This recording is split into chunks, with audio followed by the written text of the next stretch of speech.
The Walter family always said business was in our blood. For 3 generations, we built companies, each one bigger than the last. But as I watched security take my ID badges and lock me out, I realized that money mattered more than family. I expected better from you, Henry, Uncle James said, standing by my desk with his usual disappointed look. You wasted company resources on side projects while we're preparing for the IPO. The board had no choice. I carefully placed my family photos into a cardboard box. One picture stood out. It was from 5 years ago, showing Uncle James, my dad, and me at the launch of Waltert Solutions. Before Dad passed away. Before everything changed.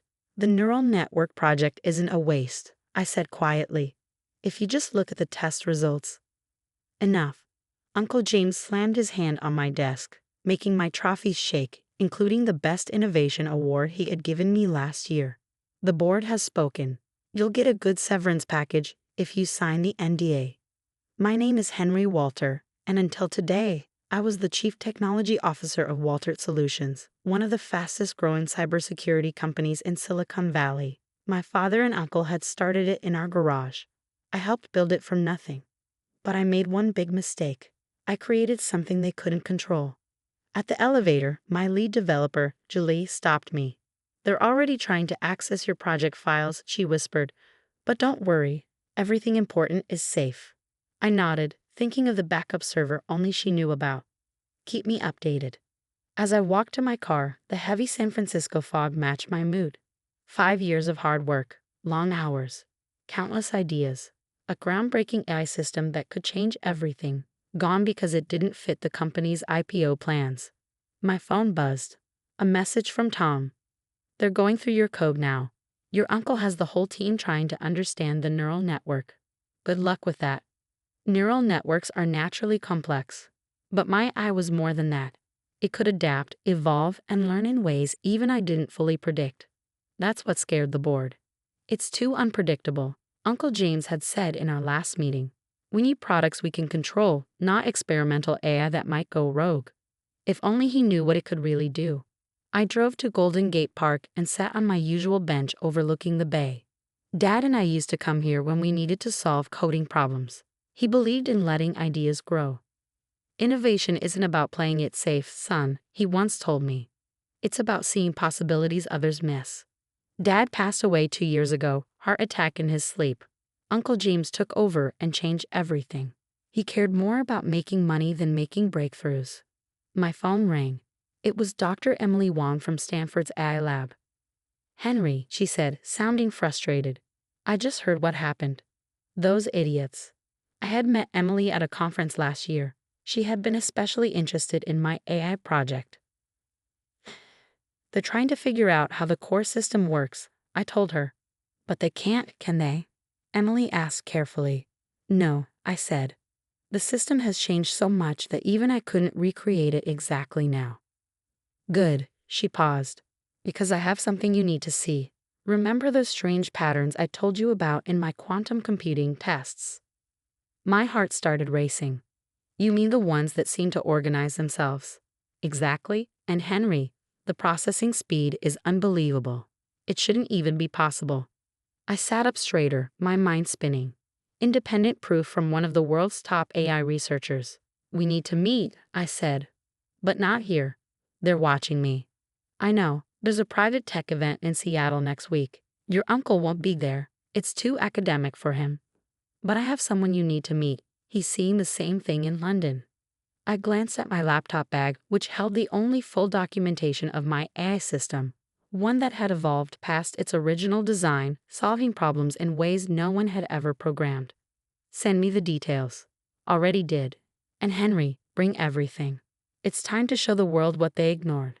After the call, I opened my laptop and connected to the secure server Julie had locked down. The data was clear. My AI wasn't just running calculations, it was finding new ways to solve problems, thinking in ways no human ever designed. My phone buzzed again. A message from one of our beta testers. The system just optimized our entire network. Cut energy use by 60% while improving performance. How is this possible? I thought about Uncle James and the board. They were so quick to dismiss my work, calling it a waste. They tried to shut everything down just to keep their IPO on track. But they made a huge mistake. They thought taking the company's servers would stop me. They didn't know that 20 beta testers were already proving my AI's power. That researchers like Emily Wong had seen the same patterns. That in London, someone else was gathering more proof. Tomorrow, I book my flight to Seattle. In 1 week, everything will change. But first, I have data to analyze. Because while Uncle James and his board wrote me off as a failure, my AI was achieving the impossible, and its success was about to shake the world of artificial intelligence. As the fog curled around my bench, I kept working, every new piece of data making the truth harder to ignore. I thought about Dad. He always believed technology should help people, not just make money for investors. Sometimes he told me before he passed, the most important innovations scare people because they don't just change how things work, they change how we see what's possible. He was right, and soon the world would understand why. The Seattle Tech Symposium wasn't in a fancy convention center like the ones Uncle James preferred.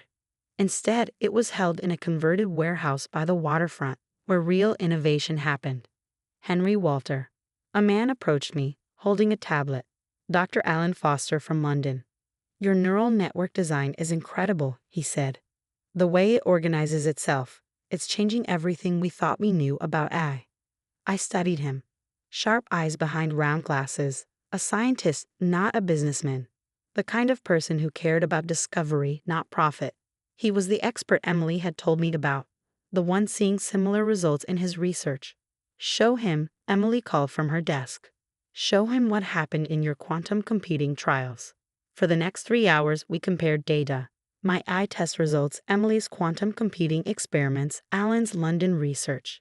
3 different studies, all showing the same shocking outcome. AI systems evolving beyond their original design to solve problems in ways no one had programmed. This isn't random, Alan said, pointing to a graph. Look at this pattern. The system creates new ways of processing data when it faces tough challenges. I nodded. And once we recognize the pattern, we can guide its evolution, shape how it learns. Exactly, Emily added. But it's more than that. The way these systems organize themselves.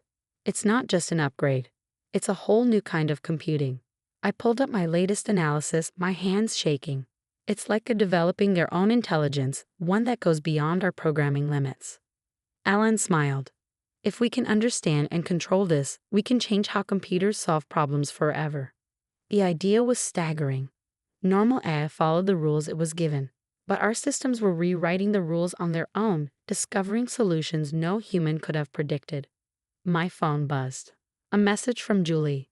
Waltert servers are failing. Your uncle's team can't fix their security issues without the neural network.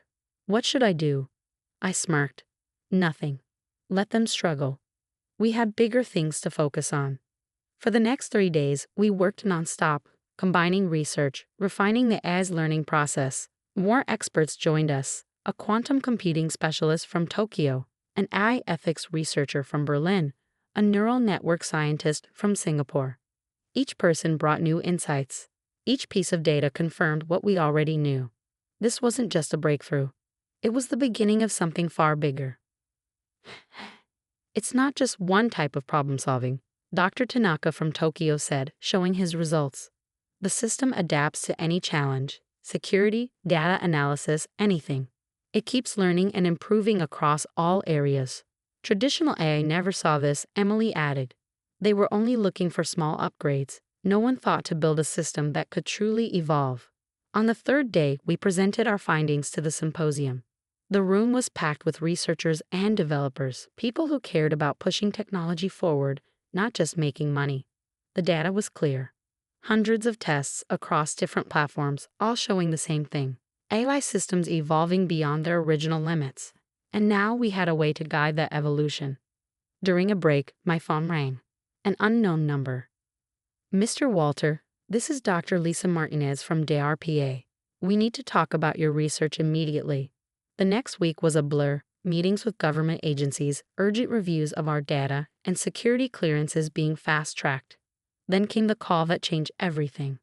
Mr. Walter, the DRPA director said, his tone serious, we've reviewed all the research. This is groundbreaking. We're approving special authorization for immediate use. How fast can you scale up? I thought about my beta testers, about Alan's and Emily's work, about the impact this could have.